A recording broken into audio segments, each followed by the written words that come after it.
pagi Indonesia, selamat malam Amerika.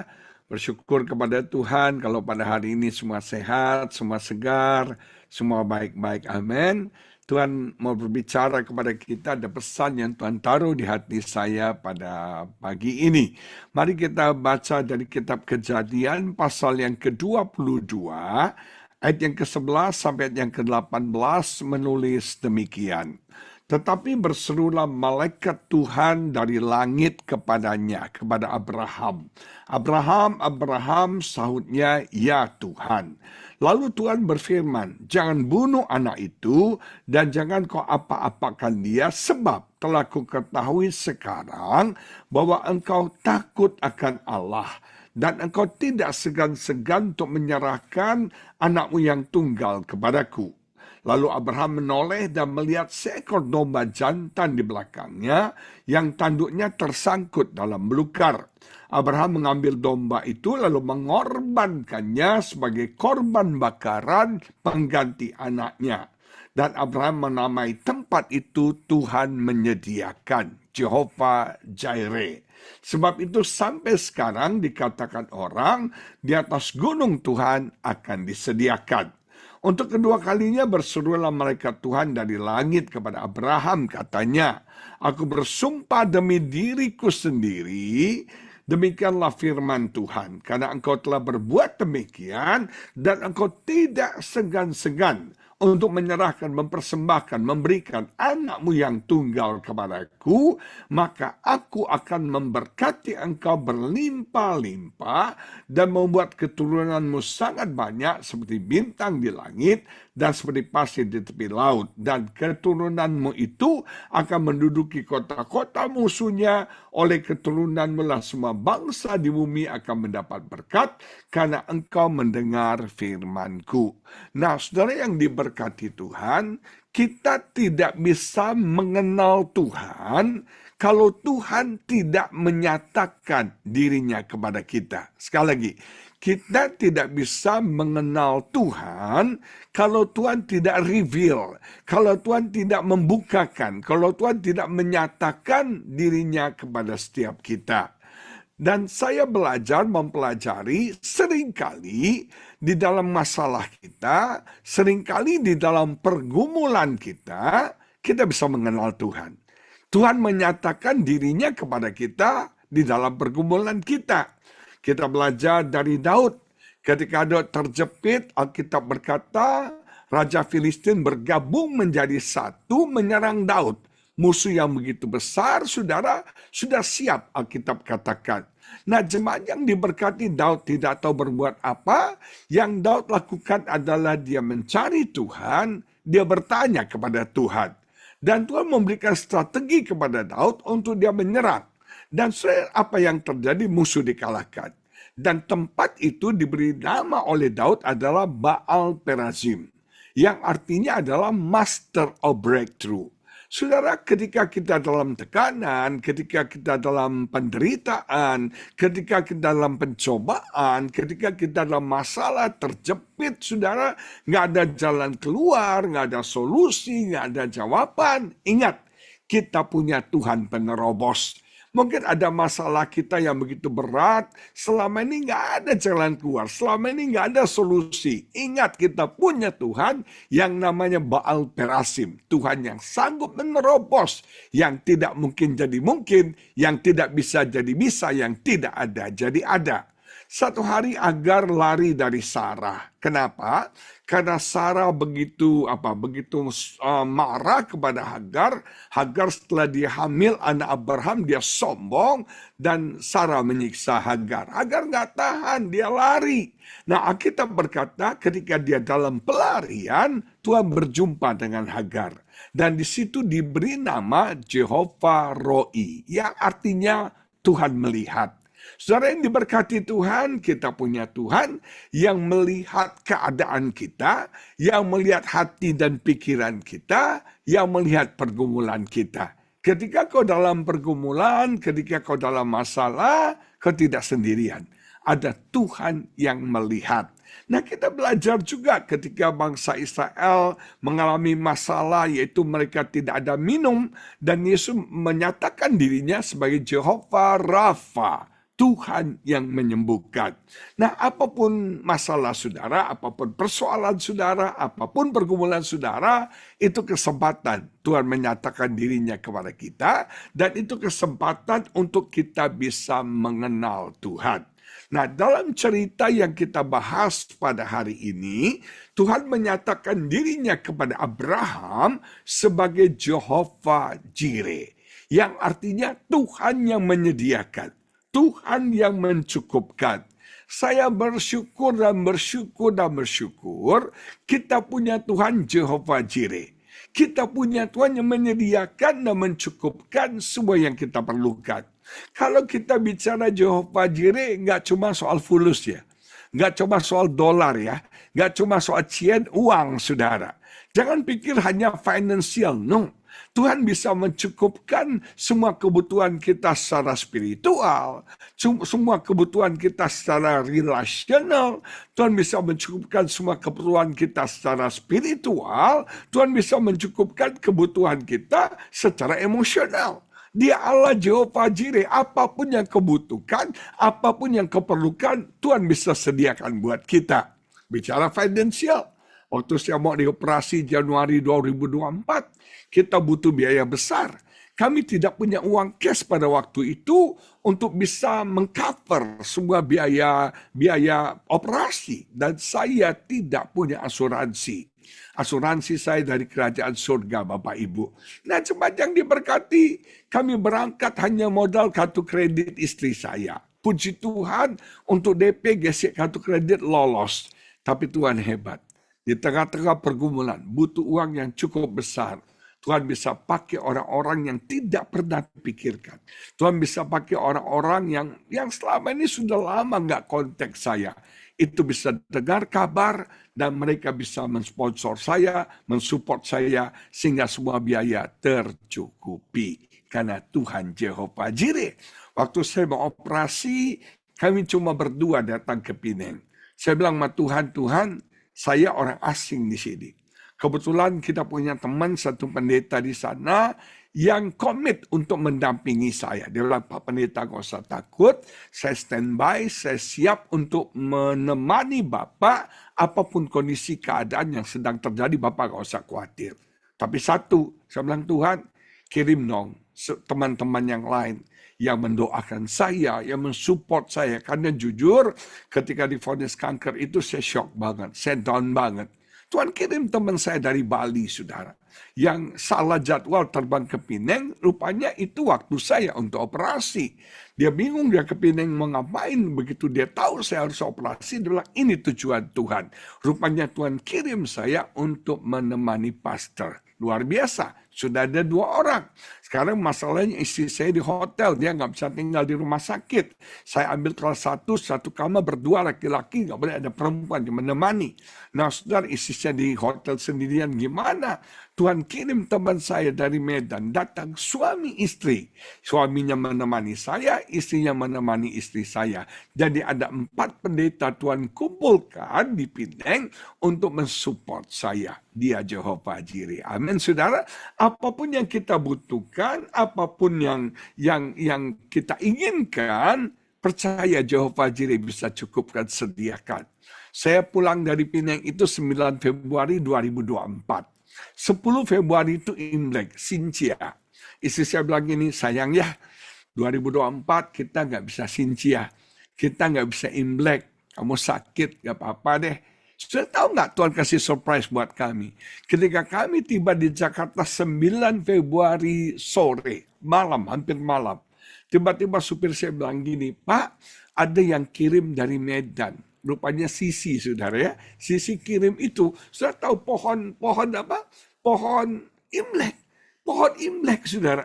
Yang seumur hidup saya nggak pernah panjang di rumah saya. Dia kirim pohon Imlek, ada gucinya, ada daun ranting-rantingnya, ada aksesoris Imleknya. Sampai istri saya bilang, walaupun kita nggak ngerayain Imlek, Tuhan tahu, Tuhan sediakan pohon Imlek. terus teman saya kirim tahu sudah, kue lapis. Kue lapis kan identik dengan Imlek ya. Dia kirim kue lapis, dia kirim jeruk, saudara. Saya bingung, Tuhan. Kok dia bisa kirim begini dan waktunya tepat. Akhirnya istri saya happy banget. Dia bilang, sayang akhirnya kita Imlek. Ada pohon Imlek, ada kue lapis, ada jeruk, cukuplah. Tapi Jehovah Jireh kalau bekerja melampaui apa yang kita pikirkan. Tanggal 10 Imlek kita nggak ada makanan di rumah. Kita bilang ya sudahlah kita nikmati kue lapis saja. Nah sudah tahu nggak? Saya waktu WA teman saya terima kasih untuk kiriman kue lapis, kiriman jeruknya. Terus dia tanya, Pak, Bapak ini baru pulang ada makanan nggak di rumah? Saya bilang ya nggak ada Bu, saya bilang nggak siap-siap. Tahu nggak saudara, dia kirim babi hog, dia kirim saudara itu ikan bandeng, dia kirim buah, siomay, bakpao, semua. Itu kayaknya dari meja dia dipindahin ke meja saya saudara. Sampai minuman-minuman semua ada saudara. Sampai hari itu kita sampai nangis loh. Akhirnya kita bisa Imlek saudara. Tuhan itu Jehovah Jireh. Menyediakan, mencukupkan semua yang kita perlukan. Jangan batasi Tuhan bekerja. Saya rasakan dalam bulan-bulan ini ada surprise blessing buat saudara. Ada berkat yang mengejutkan. Yang tiba-tiba yang Anda nggak duga, nggak kira Tuhan sediakan buat Anda. Karena dia adalah Jehovah Jireh kita. Amin. Saya kalau perlu apa-apa nggak pernah cerita-cerita ke orang. Nggak pernah pamer. Nggak pernah viralin di Instagram. Gue lagi butuh ini. No. Saya percaya saya punya Tuhan Jehovah Jireh yang mampu mencukupkan semua yang saya perlukan. Nah saudara, Abraham mengalami Jehovah Jireh ketika Tuhan menyediakan anak domba sebagai korban bakaran. Dan saudara perhatikan, Abraham tidak cuma mengalami Jehovah Jireh, Tuhan menyediakan dan mencukupkan, tapi Alkitab berkata Abraham diberkati berlimpah, limpah, limpah, limpah, limpah. Saudara, saya mau beritahu saudara dalam bahasa Inggris dikatakan more and more and more and more blessing. Saya mau beritahu nubuatan buat jemaat BMC New York tahun 2025 akhir ini. Ada more and more and more and more blessing buat setiap kita. Terima dengan iman, katakan amin, saudara. Nah, saya belajar satu kebenaran. Tuhan memberkati kita tidak pernah tergantung situasi kondisi yang terjadi. Sudah dengar ya, Tuhan tidak pernah memberkati kita karena kondisi yang kita alami. Karena situasi yang kita alami. Tuhan memberkati kita berdasarkan janjinya. Berdasarkan prinsip kebenarannya. Kalau Anda mengerti prinsip kebenaran, maka Tuhan akan menggenapi janjinya terjadi dalam hidup setiap kita. Banyak sekarang orang bilang, zaman sekarang krisis ekonomi. Zaman sekarang susah duit. Nggak tahu di Amerika. Kalau di Indonesia banyak orang bolui, saudara ya. Bolui benar. Sekarang saudara perhatikan banyak pengusaha itu mengeluh. Omset turun, saudara. Sekarang banyak PHK massal terjadi. Pabrik-pabrik tutup. Usaha-usaha tutup. Krisis ekonominya down banget di Indonesia. Sekarang ada satu fenomena baru di Indonesia, yaitu mal-mal itu paling ramai tahun ini. 2025 mal di Indonesia, di Jakarta khususnya, itu makin ramai tiap hari. Tapi sayang, tidak ada belanja. Para pengusaha butik, toko-toko mengeluh. Orang ramai, tapi daya beli nggak ada. Ternyata mal Indonesia mengalami serbuan daripada virus yang namanya Rojali, Rohana, Romusa, dan saudara Rohalus, saudara. Mau tahu apa itu rupanya orang Indonesia kreatif ya? Ada virus namanya Rojali, Rohana, Romusa, dan Rohalus, saudara. Yang namanya Rojali adalah rombongan jarang beli. Mereka cuma mampir ke mall buat ngadem AC. Sekarang daripada main di taman kota, panas, jorok, sekarang mainnya ke mall. Jalan-jalannya ke mall, dingin, bersih. Toiletnya bagus, saudara. Mau selfie, latar belakangnya ada Gucci, ada Bottega, ada Chanel. Keren kan? Backgroundnya keren. Sekarang banyak di mall-mall Rojali, rombongan jarang beli. Rohana apa? Rohana tuh rombongan hanya nanya.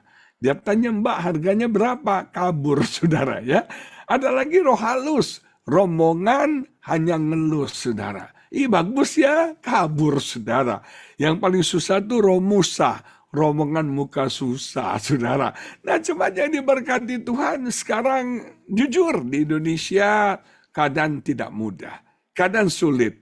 Tapi saya belajar satu kebenaran, bahwa Tuhan tidak pernah memberkati kita berdasarkan situasi kondisi yang ada. Tapi Tuhan berkati kita berdasarkan prinsip kebenarannya. Anda mau diberkati? Orang bilang bolui Pak, orang bilang bosien Pak, orang bilang omset turun Pak, orang bilang susah duit Pak. Tapi kalau Anda mengerti kunci ini, Anda mengerti prinsip ini, Anda akan mengalami Jehovah Jireh. Anda akan mengalami much more and more blessing terjadi dalam hidup Anda. Mau tahu? Atau mau tahu banget saudara ya? Yang kuncinya, passwordnya adalah worship. Passwordnya apa saudara? WORASHIP adalah apa? Worship. Apa kunci Abraham diberkati? Apa kunci Abraham mengalami Jehovah Jireh? Kuncinya adalah Abraham menyembah Tuhan.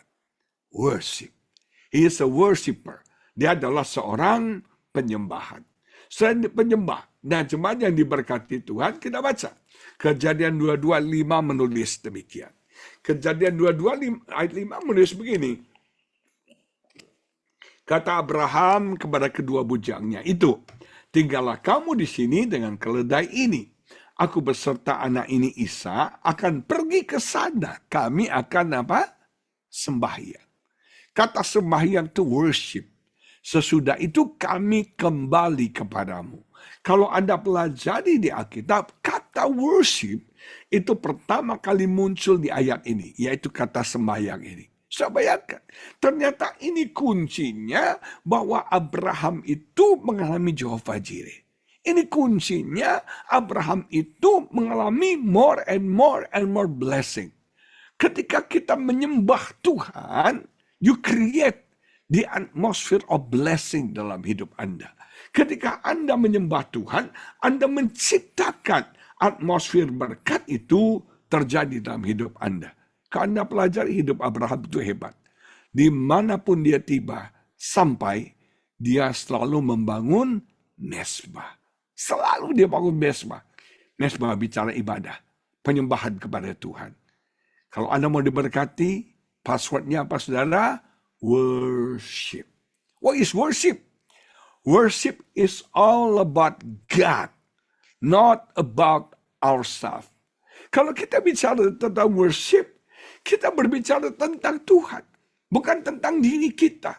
Maaf, seringkali kalau kita beribadah, kita datang sama Tuhan, selalu kita bawa diri kita. Selalu kita bawa itu apa saja kebutuhan kita, pergumulan kita, beban kita. Selalu saya, Tuhan berkati saya, Tuhan tolong saya, Tuhan urapi saya, Tuhan berikan jalan Tuhan buat saya. Yang selalu kita tonjolkan adalah ourselves. Saya perhatikan, worship is not about you. Worship is about God. Jadi fokus kita bukan pada diri kita. Fokus kita kepada Tuhan. Lupakan agendamu. Lupakan semua kepentinganmu. Lupakan semua pergumulanmu. Fokus sama Tuhan. That's worship. Itulah worship. Worship is about giving to God, not receiving to God. From God, sorry.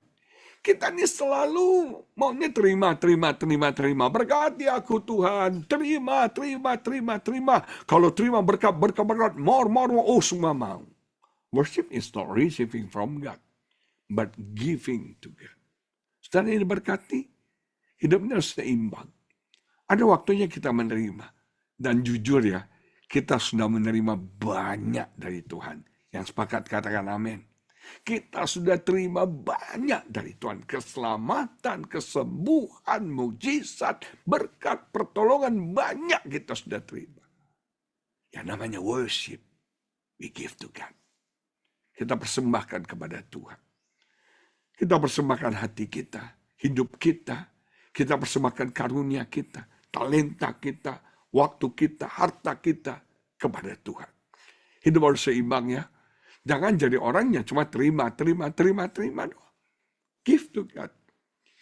Tahu kata terima kasih ya? Ini bahasa Indonesia, bukan bahasa Inggris, thank you ya. Terima kasih. Apa arti terima kasih? Terima kasih. Betul nggak ya? Kan terima kasih. Terima kasih. Ketika kau terima, kau kasih. Setelah kau kasih, kau akan terima lagi. Kasih lagi. Terima lagi. Kasih lagi. Kita seringkali jadi laut mati. Kita cuma terima. Kamu nggak pernah kasih. Akhirnya jadi laut mati. Kita jadi ikan yang sudah gemuk, saudara, sampai akhirnya mati sendiri. Ada berapa banyak cerita tentang ayam yang mati di lumbung padi. Kebanyakan berkat. Kelimpahan berkat sampai mati. Nah, saya diberkati Tuhan, terima kasih. Hidup ini seimbang. Ada waktu kita menerima, ada waktu kita memberi. Kadang-kadang kita perlu, jangan cuma diri kita lah. Jangan cuma agenda kita lah. Kau datang sama Tuhan, jangan selalu bawa masalah, pergumulan kita, semua persoalan kita. Gak ada orang yang gak punya masalah. Gak ada orang yang gak punya pergumulan. Tapi ada waktunya give to God. Kita persembahkan kepada Tuhan. Nah, kalau ini aturan Tuhan. When you approach God, ketika kau datang menyembah Tuhan, syaratnya harus ada korban. Betul ya? Makanya Tuhan minta Ishak sebagai korban. Harus ada korban, sacrifice. Nah, yang namanya korban itu menyakitkan. Yang namanya korban itu, itu berat buat kita. Kalau Anda diberkati, Anda memberi, semua orang juga bisa. Kalau Anda diberkati, Anda bersyukur, semua orang juga bisa. Tapi ketika Anda dalam pergumulan, Anda memberi, itu korban. Sesuatu yang sebetulnya Anda nggak suka. Sesuatu yang berat buat Anda. Itu Anda lakukan, itu korban. Dan itu yang Tuhan suka. Harus ada korban. Salah satu korban yang berkenan kepada Tuhan, Alkitab berkata adalah korban pujian. Sacrifice of praise. Ketika kita memuji Tuhan dalam pergumulan kita.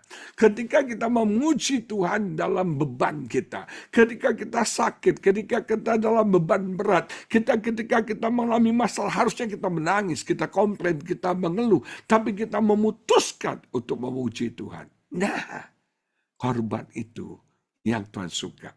Korban itu yang Tuhan mau. Amin, saudara. Ketika engkau membawa korban pujian, terobosan-terobosan akan terjadi. Kemenangan akan kau alami dalam hidupmu. Korban lain misalnya kita bilang korban uang. Persembahkan uangmu buat Tuhan. Nah, saudara perhatikan, korban yang Tuhan mau selalu yang terbaik. Abraham mempersembahkan, kenapa Tuhan minta Ishak? Anak satu-satunya yang dicintai dia. Karena itu the best sacrifice. Saudara sekalian, pergumulan berat bagi Abraham untuk mempersembahkan Ishak kepada Tuhan. Kalau Tuhan minta uangnya, dia akan kasih. Kalau Tuhan minta domba 100, dia pasti kasih. Sudah, tapi dia anak yang paling dia cintai, yang paling dia kasih. Seringkali Tuhan menguji kita. Tuhan minta kita mempersembahkan yang terbaik di hati Anda. Yang paling kau cintai. Yang paling kau kasihi dalam hidupmu. Ini gak mudah ya. Ini gak gampang. Tuhan gak minta hartanya. Tuhan gak minta dombanya. Tapi Tuhan minta anak yang paling dia cintai. Anak satu-satunya yang paling dia kasih. Tuhan selalu minta the best. Kain dan Habel mempersembahkan korban kepada Tuhan. Betul? Kain Habel membawa persembahan kepada Tuhan. Persembahan Kain ditolak, persembahan Habel diterima. Ada yang tahu sebabnya apa? Sebab yang pertama, Karena Kain dikatakan oleh Alkitab mempersembahkan sebagian. Sebagian. Sementara Habel mempersembahkan firstborn. Anak sulung daripada kambing domba. Beda ya? Sebagian sama firstborn. Sebagian, ya sebagian aja. Tapi Habel mempersembahkan seluruhnya, the best. The firstborn, anak sulung. Saudara, yang kedua kita belajar, Kain mempersembahkan hasil tanah. Tanah sudah dikutuk oleh Tuhan. Sementara Habel mempersembahkan domba. Tuhan mau itu domba yang dikorbankan, yang dipersembahkan. Ketika Adam dan Hawa jatuh dalam dosa, mereka pakai baju dari daun, Tuhan ganti dengan baju dari bulu domba. Nah, cuma diberkati ada domba yang harus dikorbankan. Nah, seringkali kita menyembah Tuhan, tapi kita bawa korban asalan. Korban yang tidak sesuai dengan kehendak Tuhan, bukan yang Tuhan mau. Kalau Anda mau datang menyembah Tuhan, kita harus tahu apa yang Tuhan mau. Apa yang berkenan kepada Tuhan, apa yang cocok di hati Tuhan. Itu akan berkenan, diterima oleh Tuhan, dan jadi berkat buat setiap kita. Dengar ya, tidak semua worship kita Tuhan terima. Ada yang Tuhan tolak, ada yang Tuhan terima. Nah, kita mau belajar. God is a giver. Yang saya suka dari Abraham adalah dia tahu hatinya Tuhan. Dia kenal banget hatinya Tuhan. Aduh, luar biasa Abraham ini. God is a giver. Kalau Anda pelajari ya kisah ini, hatinya Abraham sama hatinya Tuhan itu sama. Yang pertama, mereka sama-sama tidak segan mengorbankan anaknya yang tunggal yang paling dicintai. Abraham mempersembahkan Ishak kan, anak tunggal, anak yang dicintainya. Bapak mempersembahkan siapa? Yesus. Anak yang tunggal, yang paling dicintainya. Dia persembahkan buat kita. Sama antara Abraham dengan Tuhan. Yang kedua, sama-sama Bapa dan anak merupakan satu kesatuan. Kita nggak bisa pisahkan Ishak dari Abraham. Kita nggak bisa pisahkan Yesus dari Bapa. Satu kesatuan. Sama persis. Yang ketiga kita melihat sama-sama saudara di Gunung Moria. Di Gunung Moria. Jadi ya, Ishak dipersembahkan di Gunung Moria. Yesus disalibkan, Golgota itu di Gunung Moria. Tempatnya sama. Terus yang keempat kita belajar, sama-sama adalah karena cinta. Sama-sama karena kasih. Alkitab berkata karena begitu besar kasih Allah. Karena Abraham mencintai Allah, dia mengorbankan Ishak. Motivasinya sama-sama karena kasih. Jemaat yang diberkati, dan sama-sama anak domba. Betul? Yesus anak domba Allah, dan Tuhan sediakan juga domba bagi pengganti Ishak. Substitusi, pengganti, domba. Sama persis. Jadi Abraham itu tahu hatinya Tuhan. Dia kenal hatinya Tuhan. Kalau kita mau menyembah Tuhan dengan baik, dengan benar, kita harus tahu hatinya Tuhan. Makanya worship harus God-centered, not self-centered. Dengar ya, worship itu harus kita fokusnya sama Tuhan. Bukan fokusnya pada diri kita. Jujur ya, orang zaman sekarang fokusnya kepada dirinya. Betul nggak ya? Senternya kepada dirinya. Supaya viral, supaya terkenal. Dia posting semua di Instagram, di media sosial. Mukanya gede-gede, saudara. Betul nggak? Tuhannya nggak kelihatan, yang kelihatan dia. Tuhannya hilang, yang muncul dia. Ini sekarang orang self-centered. Apalagi di era media sosial ini. Ini William masih YouTuber ya. Nah, usah diberkati. Orang kalau sudah masuk media sosial, itu jadi konten kreator. Kita jadi budak konten kreator. Apalagi kalau sudah Anda posting sukses, itu mikirin lagi. Nggak tidur. Mikirin konten besok lagi gimana, nanti gimana, apa the next-nya. Kita nggak punya waktu buat Tuhan, sibuk mikirin diri kita. Pamer diri, posting diri, cerita tentang diri. Hati-hati saudara. Worship is not your bukan tentang Anda. Tapi worship adalah tentang Tuhan. Seringkali kita datang sama Tuhan, agenda-agenda kita. Kita peralat Tuhan kan. Tuhan itu jadi penjini kita. Kita usap, keluar. Hahaha, Denny, apa yang kau inginkan? Sebutkan 3 permintaanmu, Denny. Dia bukan jin, Aladin, saudara. Tuhan bukan kartu ATM. Anda butuh uang, ambil di ATM. No. Jangan peralat Tuhan. Jadikan dia Tuhan dalam hidup kita. Kita nih hambanya. Amin. Seringkali kita zaman sekarang ya, orang itu minta sama Tuhan supaya memuaskan dirinya. Tuhan jadi alat memuaskan dirinya. Kalau Tuhan gagal memuaskan dirinya, dia marah loh. Dia nggak happy loh. Dia kecewa loh sama Tuhan. Ini zaman sekarang, saudara. Worship is not about you. Not your center. Tapi God center. Dengar ya. Worship tidak ada hubungan dengan musik dan lagu. Worship itu bukan aku mengasihi, bukan. Worship itu bukan soal musik. Worship itu adalah sikap hati kita yang benar kepada Tuhan. Attitude heart kita. Sikap hati kita kepada Tuhan. Worship adalah our proper response to who God is and what He already and will do.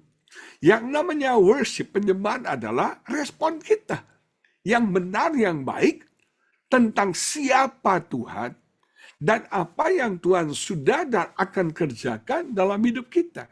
Jadi kita nggak bisa menyembah Tuhan kalau kita tidak mengenal Tuhan.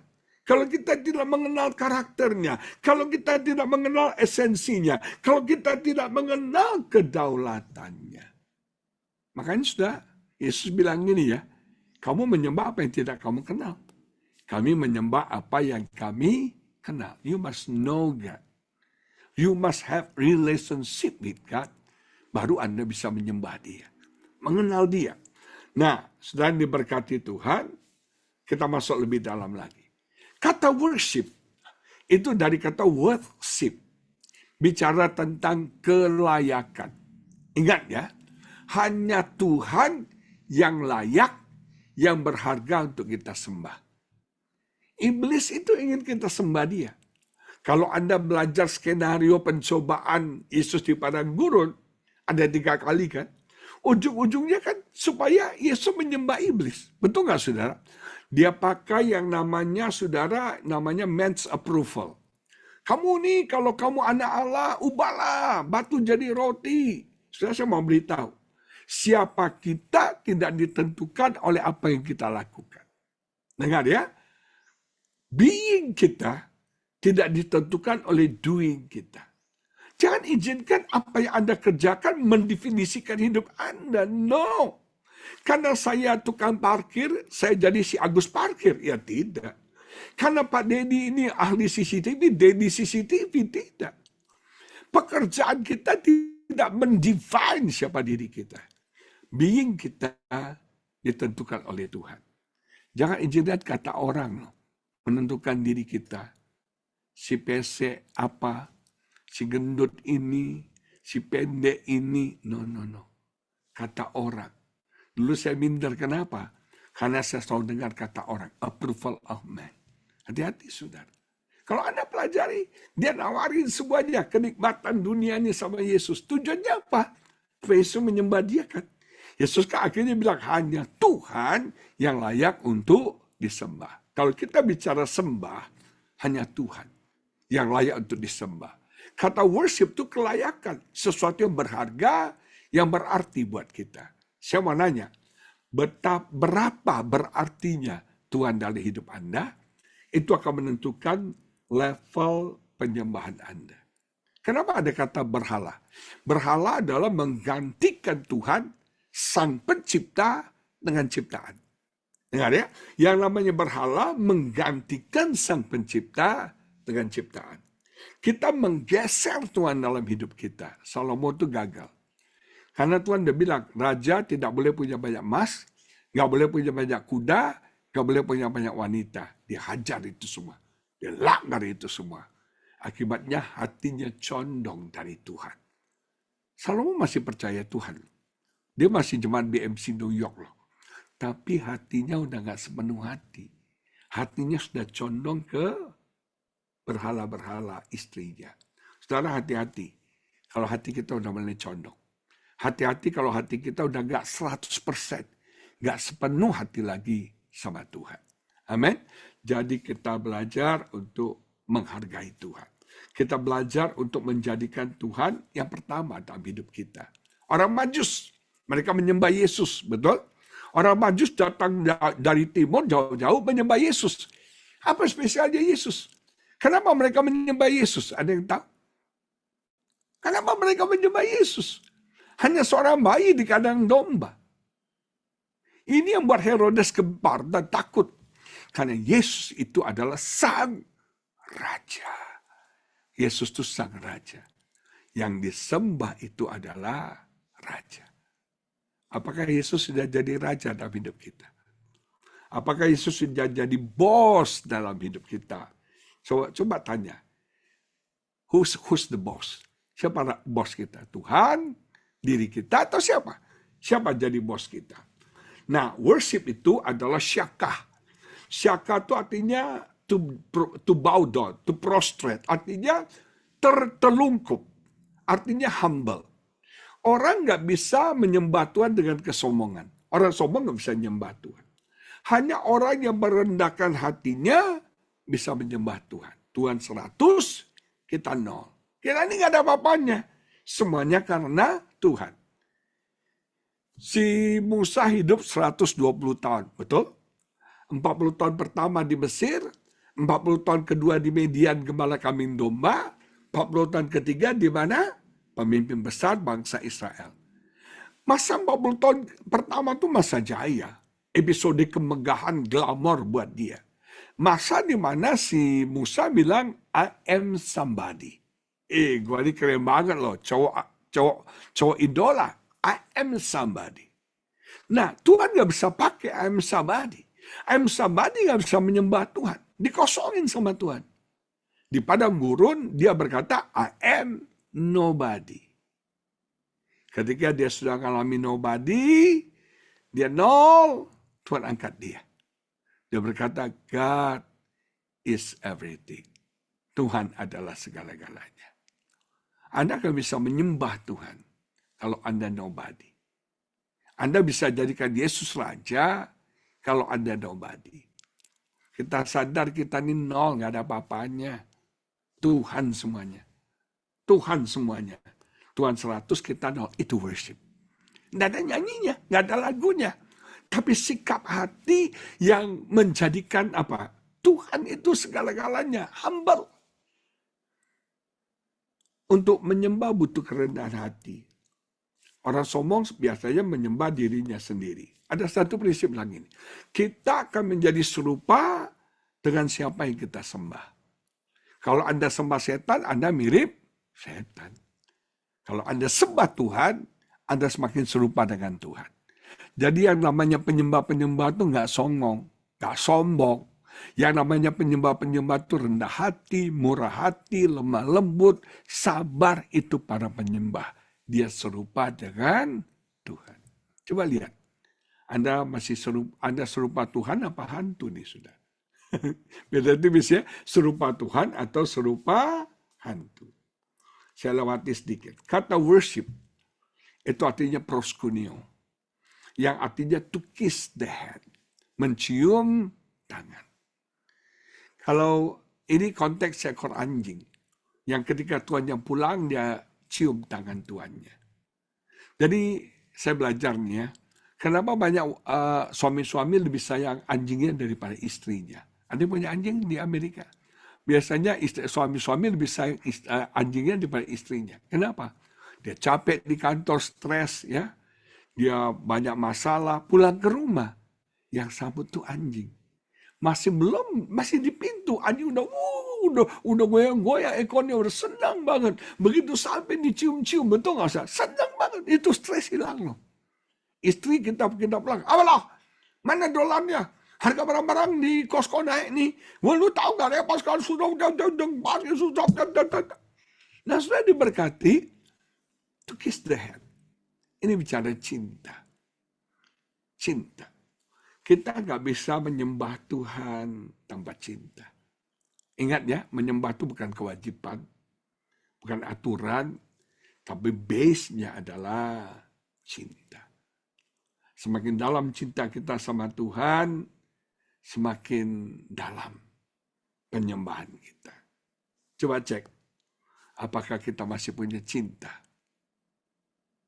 Saudara, banyak orang, ini terakhir ya, banyak orang bilang gini, Pak, kok berat sekali ya Pak ya, menyembah Tuhan itu. Kok berat sekali baca Alkitab itu. Kok berat sekali puasa itu Pak. Kenapa? Karena kau lakukan sebagai kewajiban. Tapi kau lakukan dengan cinta, itu jadi mudah. Betul nggak saudara?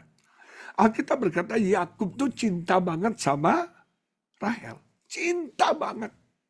Sudah, dia rela kerja double loh untuk dapatkan Rahel. Dan Alkitab berkata 14 tahun dia kerja itu hanya seperti beberapa hari aja. Karena dasarnya adalah cinta. Sesuatu yang berat jadi mudah gara-gara cinta. Sesuatu yang tadinya jadi beban bisa jadi ringan gara-gara cinta. Gimana cara kita cek Pak? Kalau cinta kita masih ada sama Tuhan. Anda ke gereja semangat nggak? Atau aduh gereja lagi. Terpaksa deh gue karena jadwal nih. Si William kasih jadwal gue lagi ini. Hati-hati. Kalau kan tidak punya cinta ini jadi beban loh. Pelayanan jadi beban berat. Pengorbanan jadi beban berat. Tapi kalau lakukan dengan cinta. Kalau ada cinta. Tai kambing rasa. Jangan jawab loh saudara ya. Nah coba diberkati. Sesuatu yang dilakukan dengan cinta itu, gampang, mudah. Cinta, bukan terpaksa. Saya bisa belajar nih, istri saya masih cinta saya atau tidak nih. Caranya apa? Kalau dia masak buat saya, dia layani saya, ngomel-ngomel, itu cintanya mulai pudar, saudara. Tapi kalau dia capek, dia tetap semangat, kasih saya sesuatu, lakukan buat saya. Itu base-nya love. Bebannya ringan, gampang. Nah, ini yang jadi masalah. Jemaat di Efesus mengalami masalah. Mereka kehilangan cinta mula-mula. Jemaat, hati-hati ya. Abraham bilang ini, I'm your servant. Aku ini hambamu. Aku akan mendengarkan. Orang kalau masih cinta, dia akan dengarkan istrinya ngomong. Betul nggak saudara? Apa buktinya? Suamimu kurang cinta lagi. Kalau kau bilang, udah, bising, capek gue udah habis. Tapi kalau dia cinta, dia berkata, I'm listening. Aku akan mendengarkan. Bukan hearing ya, tapi listening. Teman yang diberkati, Anda mau diberkati? Ngalami Jehovah Jireh? More and more blessing 2025 akhir. Passwordnya apa saudara? Worship. Apa passwordnya? Worship. Mulai sekarang sembah. Sembah itu bukan lagu, bukan musik ya. Attitude hati kita. Sikap hati kita kepada Tuhan. Berubahlah. Percaya ketika hati kita benar dengan Tuhan. Berkat-berkat akan dilimpahkan buat saudara. Boleh Pak, krisis Pak, susah cari uang Pak, omset turun Pak, nggak ada order. Saya percaya Jehovah Jireh mencukupkan semua yang Anda perlukan. Anda tidak akan kekurangan, Anda akan diberkati berlimpah-limpah. Prinsip ini ingat. Amin. Mari kita berdoa. Urian dalam masyad, dalam batak, dalam masyad. Terima kasih Bapa, kami bersyukur untuk hari ini kebenaran firman-Mu hamba sudah sampaikan, hamba sudah bagikan. Apa yang Tuhan taruh di hati dan pikiran hamba sudah bagikan bagi umat-Mu. Biar setiap kami yang mendengarkannya, melakukannya. Kami mau mengalami Jehovah Jireh. Tuhan menyediakan, Tuhan mencukupkan semua keperluan kami. Kami mau mengalami more and more blessing itu dalam hidup kami. Dan kami menemukan passwordnya hari ini adalah worship. Jadikan kami penyembah-penyembah-Mu Tuhan. Yang menyembah Tuhan dengan sikap hati yang benar. Yang memberikan respon yang benar dalam pengandalan kami akan Tuhan. Berkati kami. Biar hati penyembah itu ada pada kami. Attitude hati kami diubah oleh Tuhan pada hari ini.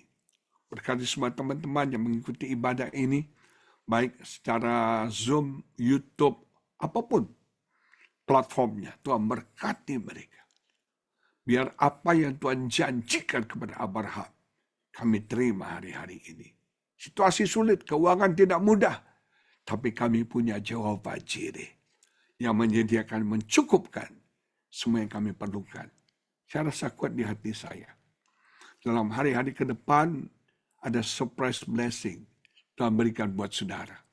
Ada more and more blessing buat Anda. Apa yang Anda butuhkan selama ini, Tuhan berikan buat hamba. Tiba-tiba terobosan terjadi. Tiba-tiba pintu terbuka. Tiba-tiba ketemu orang. Tiba-tiba terjadi. Ada surprise blessing yang Tuhan berikan buat saudara. Mulai sekarang sembah Tuhan. Hanya Tuhan yang layak disembah. Hanya Tuhan yang jadi raja dalam hidup setiap kita. Berkati Pastor Yongki dan Ibu yang ada di Indonesia. Berkati semua jemaatmu, semua teman-teman diberkati Tuhan. Kesehatan, kekuatan, Tuhan berikan. Keberhasilan, kesuksesan, Tuhan sediakan. Diberkati semua kami. Di dalam nama Yesus kami berdoa. Haleluya. Amin.